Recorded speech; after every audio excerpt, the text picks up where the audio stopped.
ആദ്യം തന്നെ നമ്മുടെ ചങ്ങാതിമാർക്കുള്ള ഒരു കിടുക്കാച്ച് നമസ്കാരം ഇരിക്കട്ടെ. നല്ല കിടുക്കൻ KFC ചിക്കൻ ഫ്രൈ ആണ് കേട്ടോ. ഇത് കണ്ടില്ലേ, ഒറിജിനലിനെ വെല്ലുന്ന സാധനമാണ്. നേരെ ഒന്നും നോക്കണ്ട, 1 കിലോ ചിക്കൻ മേടിക്കുക, ലെഗ് പീസ് എടുക്കുക, ബ്രഷ് പീസ് കട്ട് ചെയ്യുക, ഇതുപോലെ പീസാക്കിയ ശേഷം വീട്ടിലങ്ങ് ട്രൈ എൻ്റെ ചങ്ങാതിമാരെ. ആദ്യം നമുക്ക് ഇവനെ നല്ല സ്റ്റൈലായിട്ട് കഴുകുന്ന സമയത്ത് നമ്മുടെ ചാനൽ ഫോളോ ചെയ്യാത്തവരുണ്ടെങ്കിൽ ഫോളോ ചെയ്യാനും, ലൈക്ക് ചെയ്യാത്തവരുണ്ടെങ്കിൽ ലൈക്ക് ചെയ്യാനും, കമൻറ്റ് ചെയ്യാനും തകർക്കുക എൻ്റെ ചങ്ങാതിമാരെ. കൂടെ നമ്മുടെ യൂട്യൂബ് ചാനലും കൂടെ ഇങ്ങ് തകർക്കുക എൻ്റെ ചങ്ങാതി. ഷെഫ് നിബു ദ ആൽക്കമിസ്റ്റ് മറക്കരുത് കേട്ടോ. എന്നിട്ട് അതിലും കൂടെ ഒരു സപ്പോർട്ട്, നിങ്ങളുടെ സ്നേഹമല്ലേ എല്ലാം. ശേഷം കഴുകി വൃത്തിയാക്കിയ ചിക്കനിലേക്ക് ഇഞ്ചി വെളുത്തുള്ളി പേസ്റ്റ്, ഉപ്പ് വാരി അങ്ങ് വിതറുക. ആവശ്യത്തിന് വാരി വിതറാവുള്ളത്. ശേഷം കാശ്മീരി ചില്ലി പൗഡർ, കാരണം സാധാ ചില്ലി ആകുമ്പോഴേക്കും സ്പൈസി വേണം, പിള്ളേർക്ക് കൊടുക്കേണ്ടതില്ല.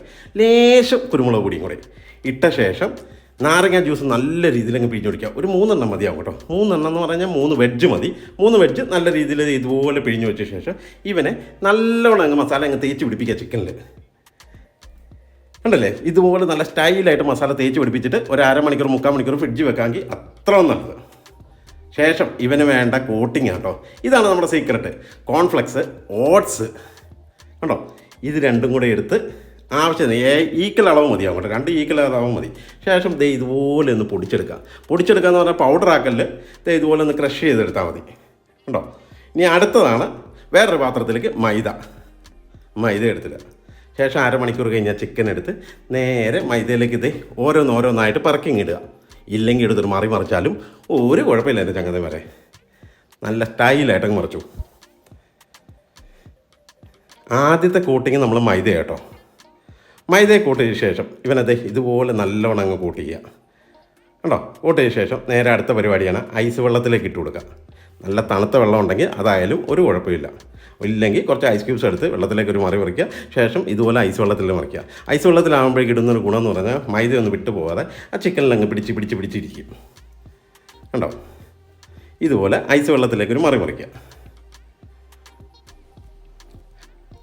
അടുത്ത കലപരിപാടി എന്ന് പറഞ്ഞു കഴിഞ്ഞാൽ ഇവനെ നേരെ എടുത്ത് ഇനിയും വീണ്ടും മൈദയിലേക്ക് എടുത്തിടുക കണ്ടോ. ഐസ് വെള്ളത്തിൽ നിന്ന് ചിക്കനെ എടുത്ത് നേരെ മൈദയിലേക്ക് എടുത്തിട്ട ശേഷം പിന്നെയും വീണ്ടും മൈദ ഒന്ന് ചിക്കനിലേക്ക് നല്ലോണം അങ്ങ് തേച്ച് പിടിപ്പിക്കുക എന്ന് പറഞ്ഞാൽ ഇങ്ങനെ മറിച്ച് കൊടുത്താൽ മതി കേട്ടോ. ഇങ്ങനെ മിക്സ് ചെയ്ത് ഇങ്ങനെ കൊടുത്താൽ മതി. നല്ല സ്റ്റൈലായിട്ട് വാരി വിതറി ഇട്ടാൽ മതി കേട്ടോ. ഇതുപോലെ എന്നിട്ട് അതേ സെയിം പരിപാടി എടുത്ത് നേരെ തണുത്ത വെള്ളത്തിലേക്ക് പിന്നെ ഇടുക കണ്ടോ. ഇതുപോലെ ഓരോന്ന് പിറക്കി തണുത്ത വെള്ളത്തിലേക്ക് ഇട്ട് കൊടുക്കുക. അപ്പോഴേക്ക് ഏകദേശം ആ ചിക്കനിൽ ആ കോട്ടിംഗ് ഒക്കെ ഒന്ന് പിടിച്ചിരിക്കണം. മൈദയുടെ ആ കോട്ടിംഗ് ഒക്കെ പിടിച്ച് ലെവലായി നിൽക്കുക. ഇനിയാണ് ലാസ്റ്റ് പരിപാടി. ആ സാധനം നേരെ എടുത്ത് കോൺഫ്ലെക്സും ഓട്സും കൂടെ മിക്സ് ചെയ്ത് വെച്ചിട്ടില്ലേ, അതിലേക്ക് ഇതുപോലെ സ്ലോ മോഷനിൽ ഇട്ട് കൊടുക്കുക. ഇനി നിങ്ങൾക്ക് സ്ലോ മോഷനിൽ ഇടാൻ ബുദ്ധിമുട്ടാണെങ്കിൽ നല്ല വാസ്റ്റായിട്ടൊരു മറിച്ചു. വെള്ളം അധികം വീഴാതിരിക്കാൻ വേണ്ടി കേട്ടോ ഞാൻ ഓരോന്നായിട്ട് ഇടാൻ നിങ്ങളോട് പറയുന്നത്. വെള്ളം വിട്ട് കഴിഞ്ഞാൽ അകത്തെല്ലാം ഒരു കോട്ടിംഗ് ആയിട്ടിരിക്കും. അതുകൊണ്ടാണ്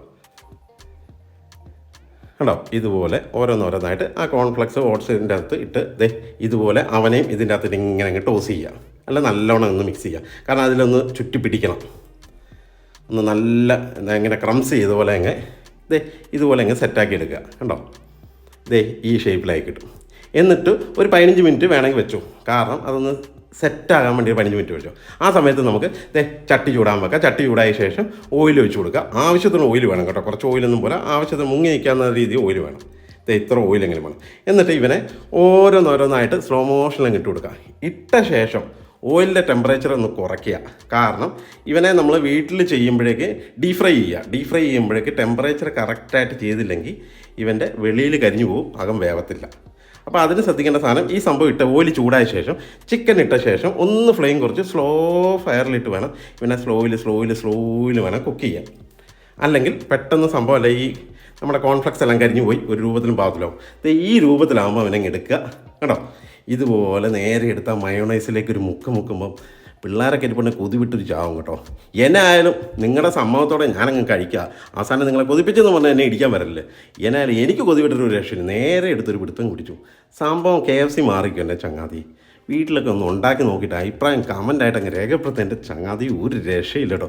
കൊതി ഒന്നും രക്ഷയില്ല. പിള്ളേരുണ്ടെങ്കിൽ പിള്ളേരിപ്പോൾ കൊതി വിടും. ഒന്നും നോക്കണ്ട, 1 കിലോ ചിക്കൻ മേടിച്ചു നേരെ ഈ സംഭവം ഈസി ആയിട്ട് വീട്ടിൽ നിങ്ങൾക്ക് ഉണ്ടാക്കാൻ പറ്റുന്ന ഒരു പരിപാടിയാണ്. അപ്പോൾ അതങ്ങ് തകർക്കെൻ്റെ ചങ്ങാതി.